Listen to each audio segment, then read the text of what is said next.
حد بلا وطن متمرمد، حد بلا وطن متمرمد، حد بلا دولة يوصوله،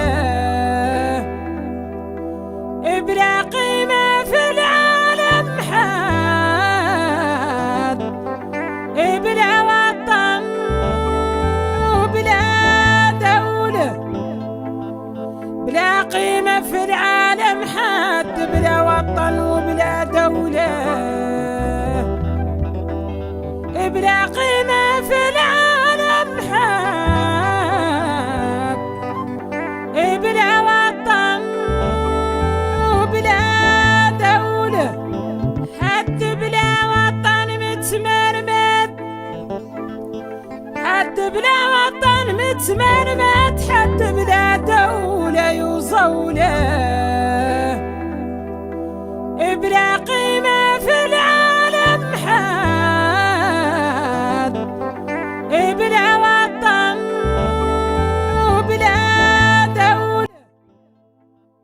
بلا قيمة في Il y a quelques semaines, au cours d'une opération militaire visant à sécuriser l'intérieur du territoire national, les forces armées mauritaniennes avaient mis la main sur un arsenal de roquettes appartenant au Polisario.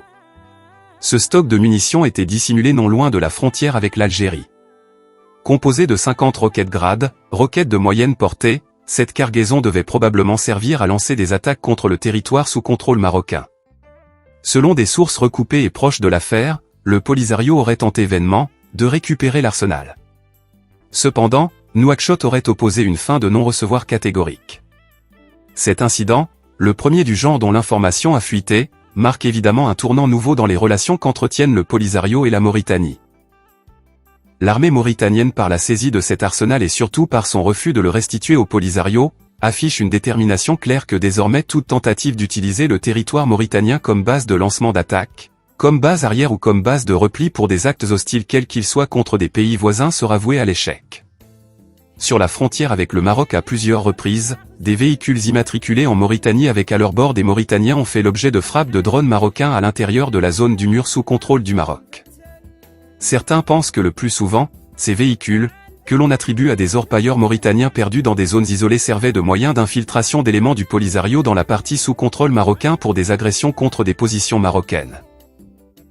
En août 2024, des sources mauritaniennes bien informées avaient indiqué qu'un drone appartenant aux forces armées royales marocaines avait pulvérisé 2 voitures et un camion appartenant à des orpailleurs en provenance des camps de Tindouf en Algérie. Cet incident s'était déroulé à l'intérieur de la zone tampon, à proximité de la frontière mauritanienne.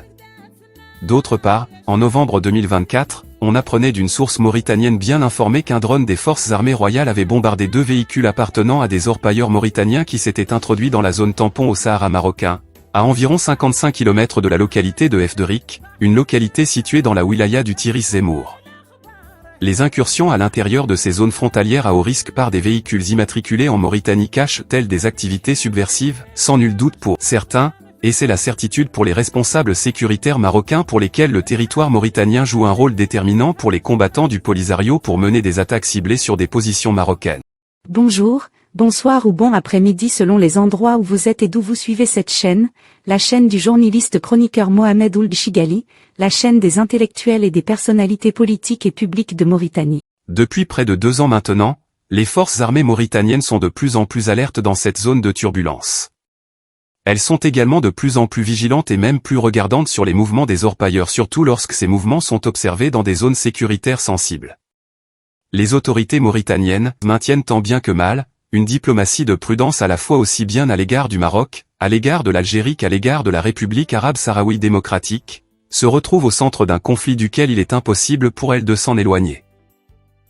D'une part, ces autorités luttent contre les infiltrations des éléments du Polisario qui cherchent à utiliser la Mauritanie comme couloir pour s'infiltrer dans des zones occupées par le Maroc pour mener des opérations, et d'autre part, ces autorités évitent d'offenser l'Algérie, en entretenant une diplomatie de façade avec la République arabe sahraouie démocratique, une république qui rêve d'une indépendance de laquelle l'éloigne chaque jour un peu plus une diplomatie dynamique du Maroc sur le continent africain et en Amérique latine.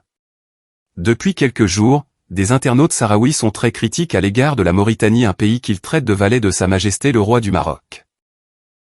Cette campagne par procuration qui s'amplifie, exprime évidemment l'opinion des dirigeants de la République arabe sahraoui démocratique qui se rendent compte que la Mauritanie est en train petit à petit de prendre ses distances du Polisario, bras armé des indépendantistes sahraouis. السلام عليكم وصباحكم بخير. كيف حالكم وكيف أحوالكم؟ خلق خبر متداول على أن الجيش الموريتاني قبض مخزن استولى المخزن للذخيرة يتكون من 50 صاروخ الجراد تابع للناحية الثالثة بمنطقة بالطبول. الطبول هذيك اللي بضواحي ريش النجيل داخلة في الحدود الموريتانية، وهذا المخزن تابع للناحية الثالثة ديال البوليزاريو وتمت مصادرته نهائيا. وقلنا لكم على انه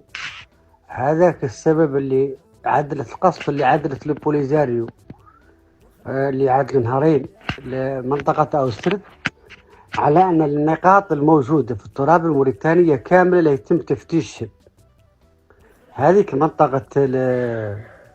الأرويات التوق اللي واقع سرق اللي جاية سرقة أغوينيت سرقة مبروك في الحدود الموريتانية، واللي متمركز عندها ذخيرة الناحية الأولى والسابعة، وذاك اللي موجود كان موجود عندها حفير مزار مولي يمشي للناحية الثالثة، وهذا اللي موجود عند مطبول اللي كان مديول القطاع الشمالي من الناحية الثالثة، وهذاك اللي موجود عند صبيع السرايح وصبيع جاي، وهذه النقطة مولي اللي موجودة جنوب شرق بورتقيسيت داخلة في الحدود الموريتانية، والنقطة اللي موجودة حدا عيبتيلي حتى هي اللي تابعة كانت موجودة هم واللي قلعوها أصلا ونقلوها الشغل الرابوني سابق يكفر الموريتان حدودهم، ولكن كانت موجودة هم داخل التراب الموريتاني. إذن هذه النقاط كاملة سيتم تفتيشها. La découverte des 50 roquettes Grad qui étaient dissimulées sur le territoire mauritanien. L'intervention dissuasive de l'armée mauritanienne pour obliger une colonne de véhicules des combattants sahraouis de replier sur le territoire algérien sont évidemment des messages clairs envoyés par Nouakchott à Tindouf pour dire que rien ne sera plus comme avant. Sur le plan sécuritaire, la décision prise le 21 mai dernier par les autorités mauritaniennes de fermer leurs frontières avec la région algérienne de Lebriga qui était pour le Polisario une entrante sur le territoire mauritanien a porté un coup dur à la milice séparatiste sahraoui. Mais depuis que la Mauritanie a refusé catégoriquement de revenir sur sa décision de restituer les roquettes Grad, mais surtout depuis que la Mauritanie renforce son arsenal militaire au niveau de cette zone, même s'ils ne le disent pas, les Algériens lisent dans l'attitude de la Mauritanie, un divorce avec le laisser-aller qui faisait croire au Polisario que la Mauritanie allait continuer à fermer l'œil sur des mouvements de combattants sahraouis, mouvement qui donnait une fausse note à la neutralité de la Mauritanie dans un conflit dont elle garde encore les séquelles ou pour être plus exact, quelques séquelles qu'elle a du mal à endiguer.